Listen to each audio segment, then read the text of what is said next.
Okay, so it seems like we have a little bit of an update to do with Wuthering Waves and Kuro Games in general, and this comes from an interview with the CEO, Solon Lee. Now, obviously, these are really great interviews to look at, as a lot of the time, people tend to really enjoy what Solon has to say and, look into some of the stuff that he says to kind of get an idea of what is happening in the future with Wuthering Waves and also the other games like Punishing Grey Raven as well. And this interview essentially comes with a couple of pictures and stuff, and someone has actually translated this and put it over on the WuWa Unfiltered subreddit, which I thought was very interesting, and I thought we'd take a look at it because, again, it will give us a lot of kind of information on what will happen in the future and what has worked and what hasn't worked in terms of the Wuthering Waves project. Now, they say exclusive interview with CEO Solon Lee.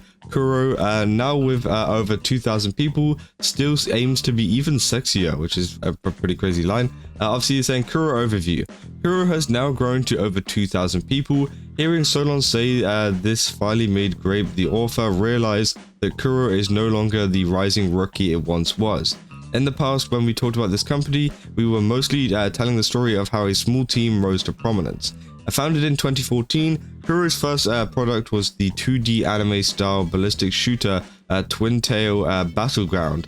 This debut not only helped Kuro accumulate talent, technology, and operational experience, but also laid the groundwork for their later hit, Punishing Grey Raven, PGR for short. So yeah, he's got some images from PGR. PGR is a great gacha game. They say PGR began development in 2017. To outsiders, it looked like Kuro Games was making a giant leap from 2D to full 3D action gameplay.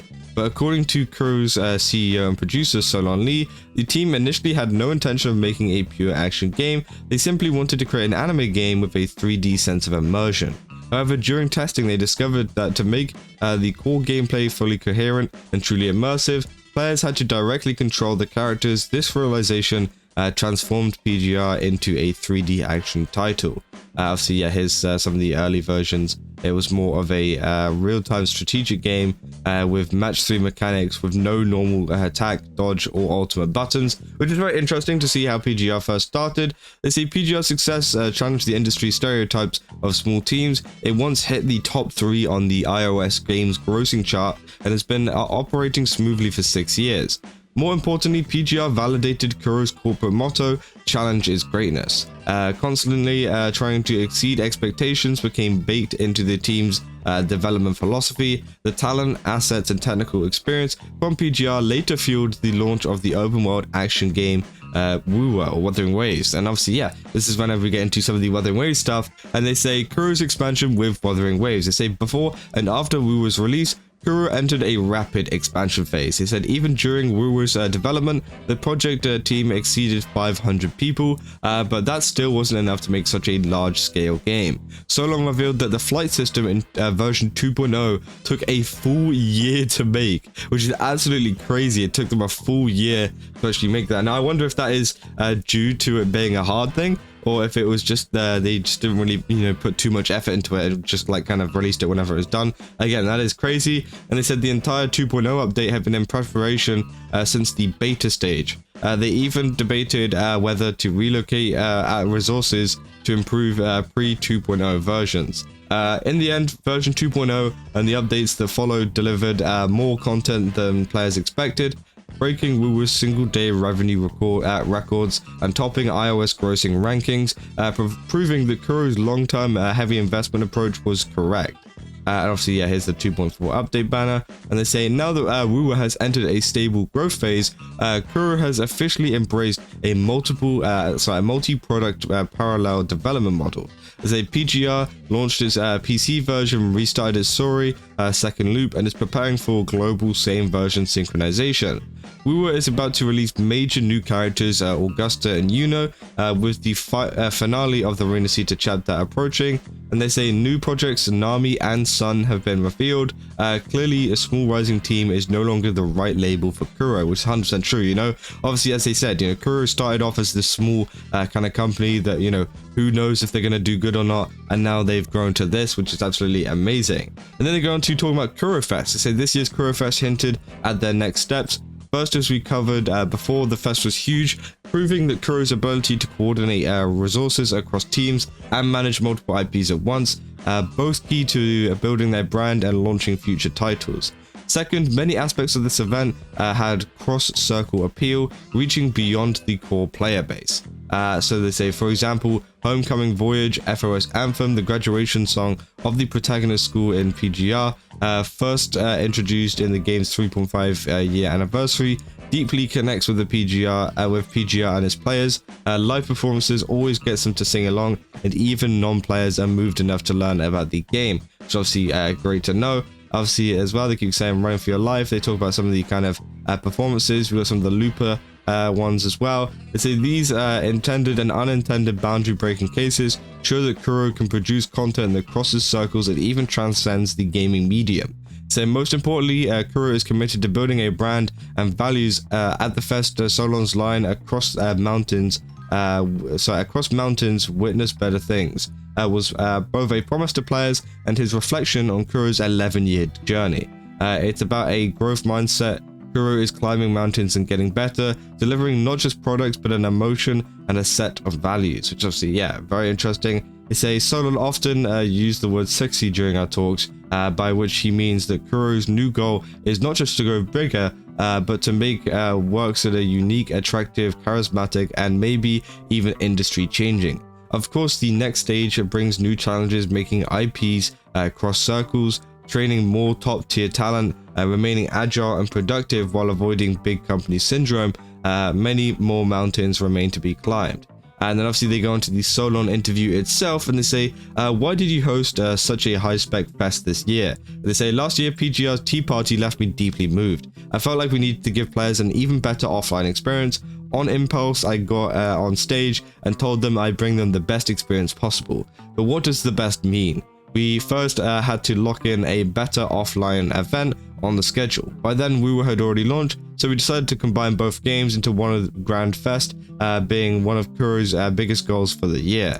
After more than a year of preparation, it's finally here. It might still have flaws, but I believe everyone, especially players, can feel the progress we've made. And obviously, there's a little bit of a screenshot of him at Kuro Fest. They say, why has Kuro been investing in so many offline events this year? They say, we have a shared understanding. Offline events are essentially an extension of game content. They make the games tangible in the real world. We'll keep doing this and aiming to give players a rich crossover between online and offline, not just formulaic updates. They said next year we'll hold large-scale offline events, but the format will depend on our fest review. I'm sure there'll be something fresh. They say, is your confidence in offline investment related to your state of your products? They say yes. PGR just launched its PC version and completed a Devil May Cry 5 collaboration, which was amazing, by the way. They said for its 6th anniversary, we'll implement global same version sync. This will open up a ton of fresh possibilities for release strategy and game content, and our team already has a lot of new ideas. WuWa, as a young product entering its 2nd year, is in a rapid growth phase.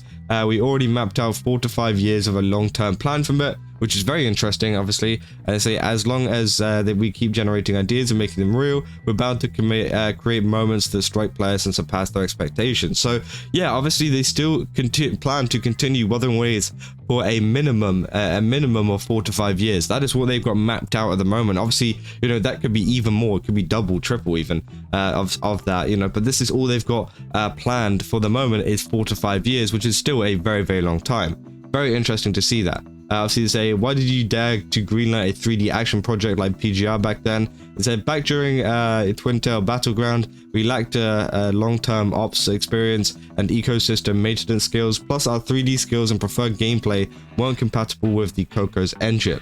This combined with the tech talent and ops experience from Twin Tails pushed us to try 3D, leading PGR's greenlight. Initially, we didn't aim for an action game. 3D alone was already a huge leap. Our concept was a 3D immersive game using innovative match 3 mechanics for characters, but testing showed that without letting players directly control the action, immersion didn't completely feel real. So we added normal attacks, dodges, and step by step, PGR became more action until we finally decided internally to fully commit. That's when the goal no longer felt further away. Obviously, people saying PGR's in its 6th year. What is his core strengths? Obviously, we know a lot about PGR. I want to keep this more towards Wuthering Waves. They are talking a lot about PGR though, which is great, and I'm glad that they're still obviously pushing it and talking about it. They say both PGR and WuWa have some heavy and even tragic stories, and they said we want depth. Characters' struggles must make sense so that the payoff is sexy and moving. Players of these genres want coherent worlds, even if the journey is sad. Watering it down to formulaic, happy endings risk making the IP unappealing. So obviously, yeah, he understands the fact that, hey, you know, some stories have to be sad. You know, you can't just make every story a happy ending, else it will get boring, which is something that we've seen with a lot of other gacha games, which I definitely understand and think is a better way to go about it for Wuthering Waves, which I think is great. They also say, why switch to Unreal Engine for WuWa? They say, after PGR's challenges, we still craved breakthroughs. To compete in the market, we needed barriers, early entry into cutting-edge genres. Also, the talent competition was fierce. To attract the top talent in Guangzhou, we had to offer sexy products and tech. Looking back, choosing 3D open world and UE was the right, if hard, path. Which obviously, yeah, that's great to see. They say WuWa's production cycle seems long. They said, yes, character productions far exceed our initial forecast. We had to choose to stick to our old cycle or aim for market surpassing quality. We choose the latter, investing more in our people and time. So after WuWa 2.0, things seem to accelerate, and they said 2.0 has been in prep before launch, but testing and feedback led us to rework and optimize it for about 1.5 years. The faster iterations since then reflects improved processes and understanding of what attracts players. For a long-time operation, you must consider beyond expectations. You must deliver, beyond expectations.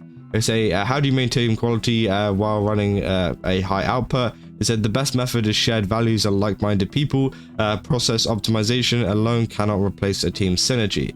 They say, why focus on 3 minutes of high quality experience? They say it's intuitive.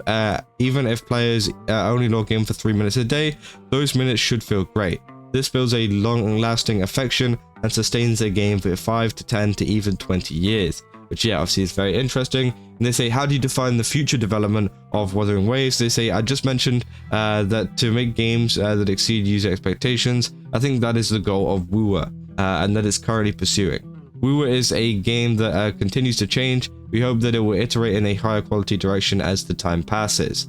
They say, will WuWa quality direction include GTA-like elements? Yes, though perhaps not as people imagined. Its world will expand into a more sci-fi, modern and urban themes. Timing is the question. Very interesting. I mean, that's interesting to see, you know, that being said about the future of WuWa. And obviously they say from PGR to WuWa, why always take the hard road? Did every test and made them feel like entirely new games, not by intent, but because continual feedback and iteration pulled us closer ever to our goals. They say challenges also bring pressure. How do you keep morale? They said if challenges vanish, we become more anxious. Challenges bring growth to both players, growth in player validation and in upgraded skill. That's more valuable than any management optimization. Our motto, coined by staff, is love players, love the team, love the game. Paired with fair rewards like company-wide bonuses during WuWa's milestones. This sustains competitiveness, and obviously, yeah, that's great if they're getting bonuses and stuff like that. You know, based on WuWa's success, obviously that drives even more success for it. You know, they talk about the fact of what's Kuro's team size now. It's at over 2,000, most on live products and a small portion on new titles. They also talk about Project Nami's status, saying that early to mid development, not yet ready for public release. We want to break out our comfort zone and action game. So exciting that players scream, distinct from our past works, which is very interesting. See, after 11 years, how do you define Kuro's temperament? Say, we don't like boxing ourselves in. Our culture is challenges greatness. We want players to feel Kuro is a growing company, climbing mountains and witnessing better.